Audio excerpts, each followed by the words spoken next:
বিজেপির trade union relation cell Nadia জেলার পক্ষ থেকে কৃষ্ণনগরে অবস্থান বিক্ষোভ চলে গতকাল। হকার উচ্ছেদের ঘটনা এবং তাদের পুনর্বাসনের দাবি নিয়ে চলে প্রতিবাদ।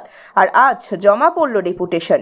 কৃষ্ণনগর পৌরসভার পৌরপ্রধান তিনি কোনো নোটিশ ছাড়াই কৃষ্ণনগরের সমস্ত জায়গা থেকে অমানবিকভাবে হকার উচ্ছেদ করছেন এবং ভাঙচুর চালিয়েছেন, মূলত এমনটাই অভিযোগ তাদের।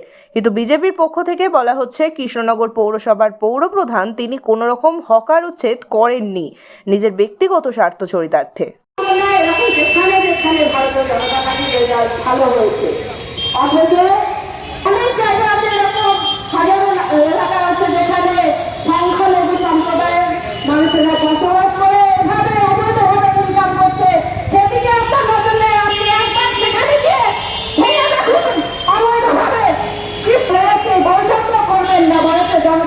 ছেড়ে কথা বলবে না। আজকে ক্ষুদ্র আন্দোলন দিয়ে আমরা শুরু করছি, এরপর আমরা সারা পশ্চিমবঙ্গ জুড়ে বৃহৎ থেকে বৃহত্তর আন্দোলনে আমরা পৌঁছাবো।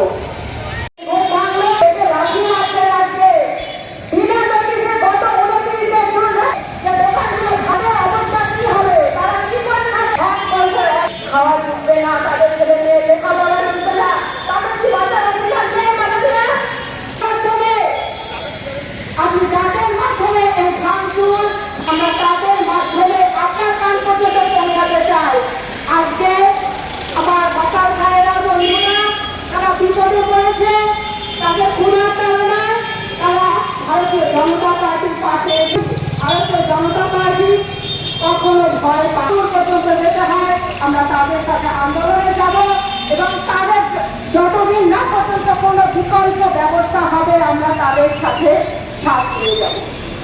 মাননীয়, আপনার কাছে একটাই আবেদন, সেখানকার যে ভাঙচুর করে দিয়েছে তাদের কি অবস্থা বলুন?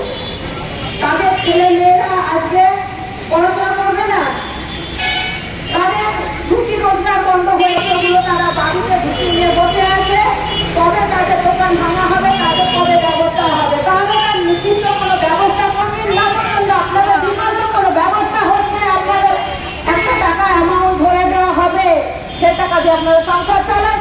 আমরা এর আগে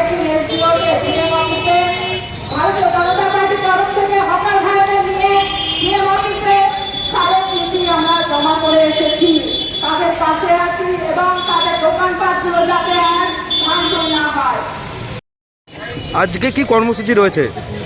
আজকে আমাদের কৃষ্ণনগর পৌরসভায় যে গত 29 তারিখে যে হকার উচ্ছেদ শুরু হয়েছে অবৈধভাবে ও বিনা নোটিশে রাতের অন্ধকারে হকারদের যে উচ্ছেদ করা হয়েছে এবং তাদেরকে কোনো স্থায়ীকরণের কোনো প্ল্যানিং নেই, এবং শুধু তাই নয়, তাদেরকে অন্য জায়গায় অন্যত্র যে তাদেরকে সরিয়ে অন্য জায়গায় ব্যবস্থা করা, তার বিকল্প রুটি রোজগারের ব্যবস্থা করা, এগুলি কিন্তু ব্যবস্থা না করে হঠাৎ করে হঠকারিতা সিদ্ধান্ত এবং তাদেরকে তুলে দেওয়া হচ্ছে।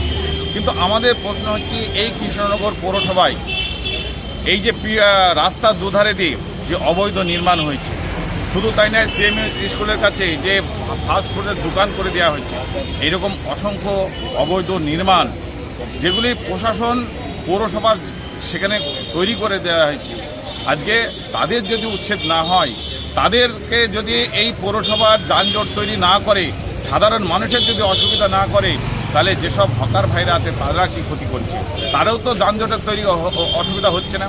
তাহলে কৃষ্ণনগর হকার উচ্ছেদ, অর্থাৎ কৃষ্ণনগরে যদি স্বাভাবিক জীবন ফিরিয়ে নিয়ে আসতে হয়, সাধারণ মানুষের জীবনযাত্রা যদি ফিরিয়ে নিয়ে আসতে হয়, টোটাল হকার, টোটাল এইসব বিল্ডিং ভাঙতে হবে এবং অবৈধভাবে যেসব বিল্ডিং নির্মাণ করা হয়েছে, সে আমাদের কলেজ স্কুলের সামনে, আমাদের সদর হসপিটালের সামনে, এরকম যে নির্মাণগুলি করা হয়েছে সেগুলি ভেঙে পরিষ্কার করে দেওয়া হোক এবং তবে আর হকারদের জন্য বিকল্প ব্যবস্থা করা হোক, অন্য জায়গায় করে সেখানে মার্কেট করা হোক।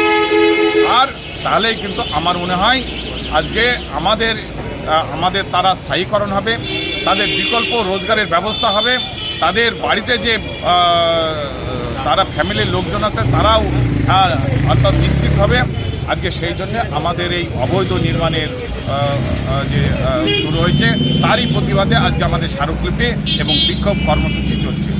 অবস্থান বিক্ষোভ কতক্ষণ চলবে? আমাদের 4টি পর্যন্ত অবস্থান বিক্ষোভ চলবে, আর তার মাঝে আমাদের স্মারকলিপি প্রদান হবে। এটাই আমাদের রাজ্যের কর্মসূচি। আপনার নাম আর ডেজিগনেশন? আমি অর্জুন বিশ্বাস, নদিয়া উত্তর সাংগঠনিক জেলা বিজেপির সভাপতি।